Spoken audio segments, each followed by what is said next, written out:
द्रौपदी ने 5 पतियों के साथ कैसे बनाए संबंध, अर्जुन को मिली थी तब सजा। संभवतः द्रौपदी भारत की वह प्रथम महिला है जिसके 5 पति थे, या वह 5 पुरुषों के साथ रमण करती थी। लेकिन सबसे बड़ा सवाल यह है कि क्या आज के लोग यह समझते हैं कि द्रौपदी ने विवाह तो सिर्फ अर्जुन से ही किया था, तो क्या उसका रिश्ता सभी के साथ नहीं था? पांडवों को 12 वर्ष का वनवास और 1 वर्ष का ज्ञातवास मिला था। इस दौरान 5 पांडव एक कुम्हार के घर में रहा करते थे और भिक्षाटन के माध्यम से अपना जीवन यापन करते थे। ऐसे में भिक्षाटन के दौरान उन्हें द्रौपदी के स्वयंवर की सूचना मिली। एक यंत्र में बड़ी सी मछली घूम रही थी, उसकी आंख में तीर मारना था और वह भी तेल पात्र में। उसकी परछाई देखकर यह भी एक नहीं पूरे 5 तीर मारना था। अर्जुन ने यह प्रतियोगिता जीत ली। तब जरासंध, शल्य, शिशुपाल तथा दुर्योधन, दुशासन आदि कौरव भी उपस्थित थे। उस दौरान बहुत विवाद हुआ क्योंकि 5 पांडव ब्राह्मण वेश धारण कर पहुंचे थे। लेकिन श्री कृष्ण के दखल से आखिर द्रौपदी का विवाह हो गया। 5 पांडवों से उसका विवाह कैसे हुआ, या 5 पांडवों की वह पत्नी कैसे बन गई, यह बहुत लंबा किस्सा है। कहते हैं कि द्रौपदी अपने पिछले जन्म में बहुत सुंदर युवती थी। सर्वगुण संपन्न होने के कारण उसे योग्य वर नहीं मिल रहा था, इसलिए उसने भगवान शंकर की तपस्या की और तब शंकर जी प्रकट हुए। उस समय द्रौपदी ने हड़बड़ाहट में 5 बार वर मांगे, इसलिए उसे शिव जी के वरदान के कारण इस जन्म में 5 पति प्राप्त हुए। जब भगवान शिव ने द्रौपदी को 5 पति प्राप्त होने का वरदान दिया था, तब वह भी ये जानते थे कि उसे अपने 5 पतियों के साथ पत्नी धर्म निभाने में समस्या होगी। इसलिए उन्होंने द्रौपदी को ये वरदान भी दिया कि वह प्रतिदिन कन्या भाव यानी कौमार्य को प्राप्त कर लेगी। इसलिए द्रौपदी अपने 5 पतियों को कन्या भाव में ही प्राप्त हुई थी।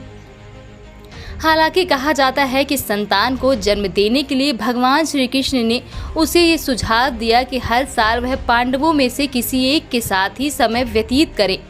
साथ ही जिस समय वह अपने कक्ष में किसी एक पांडव के साथ हो तो उनके कक्ष में कोई और पांडव प्रवेश ना करें।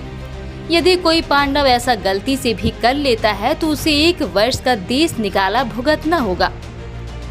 माना जाता है कि द्रौपदी जो 5 पांडवों की पत्नी थी, 1 साल के समय अंतराल के लिए हर पांडव के साथ रहती थी। उस समय किसी दूसरे पांडव को द्रौपदी के आवास में घुसने की अनुमति नहीं थी। इस नियम को तोड़ने वाले को 1 साल तक देश से बाहर रहने का दंड था। एक बार यह दंड अर्जुन को भुगतना भी पड़ा था। अर्जुन और द्रौपदी की 1 वर्ष की अवधि अभी समाप्त हुई थी और द्रौपदी युधिष्ठिर के साथ 1 वर्ष का समय शुरू हुआ था। अर्जुन भूलवश द्रौपदी के आवास पर ही अपना तीर धनुष भूल आए, पर किसी दुष्ट से ब्राह्मण के पशुओं की रक्षा के लिए उन्हें उसी समय उसकी जरूरत पड़ी।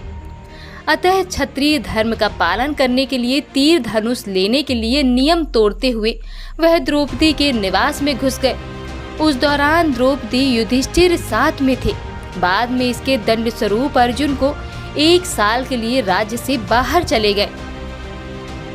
इसी 1 साल के वनवास के दौरान अर्जुन की मुलाकात उलूपी से हुई और वह अर्जुन पर मोहित हो गई। ऐसे में वह उन्हें खींचकर अपने नागलोक में ले गई और उसके अनुरोध करने पर अर्जुन को उससे विवाह करना पड़ा। कहते हैं कि दोनों 1 वर्ष तक साथ रहे।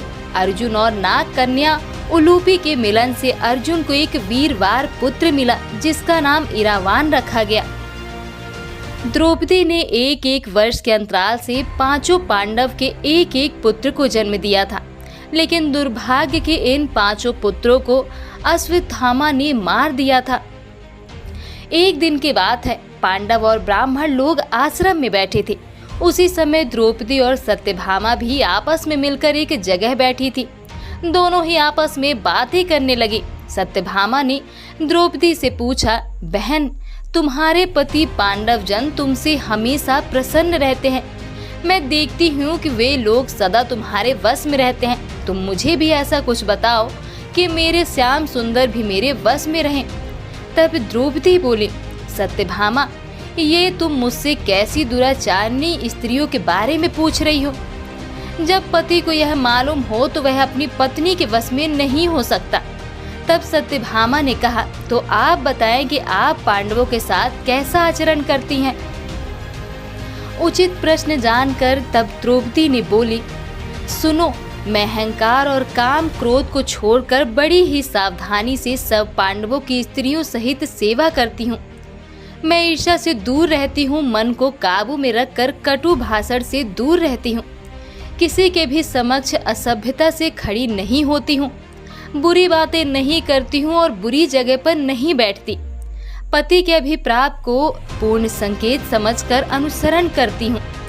देवता, मनुष्य, सजा धज्जा या रूपवान कैसा ही पुरुष हो, मेरा मन पांडवों के सिवाय कहीं नहीं जाता। उनके स्नान किए बिना मैं स्नान नहीं करती, उनके बैठे बिना स्वयं नहीं बैठती। जब जब मेरे पति घर में आते हैं मैं घर साफ रखती हूँ, समय पर भोजन कराती हूँ, सदा सावधान रहती हूँ। घर में गुप्त रूप से अनाज हमेशा रखती हूँ। मैं दरवाजे के बाहर जाकर खड़ी नहीं होती हूँ। पतिदेव के बिना अकेले रहना मुझे पसंद नहीं। साथ ही सास ने मुझे जो धर्म बताए हैं मैं सभी का पालन करती हूँ, सदा धर्म की शरण में रहती हूँ। तो यह था हमारा आज का वीडियो। आपको हमारा यह वीडियो पसंद आया हो तो इसे लाइक और शेयर करें। इसके अलावा ऐसी जानकारियों के लिए चैनल को सब्सक्राइब करिए।